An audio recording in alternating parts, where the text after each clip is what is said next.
ఇప్పుడు చాలా ఇతర మతములన్నీ కూడా ఈ దేహం పోయినా ఆత్మ అనేది ఒకటి ఉంటుంది అనే దాని మీద ఆధారపడి ఉన్నాయి. ప్రతి మతము కూడా దేహం పోయినా నేనుంటాననే భావం మీద ప్రతి మతం ఆధారపడింది.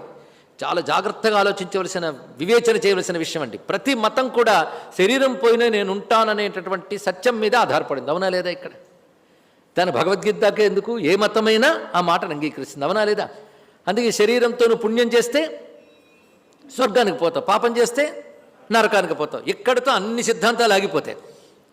కానీ సనాతన ధర్మ అద్వైత సిద్ధాంతం మాత్రం నరకానికి పోయేది స్వర్గానికి పోయేది కూడా దేహమేరే నాయన అని చెప్తున్నది. ఇక్కడ అది ఉన్నా ఇంకానికి మోక్షం లేనట్టే.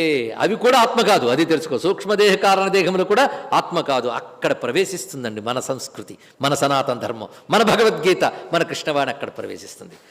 అంటే వాళ్ళు గొప్పవాళ్లే ఈ మెట్టు దాకా వచ్చారు, పై మెట్టుని చెప్తుంది సనాతన ధర్మం. అది తెలుసుకోండి.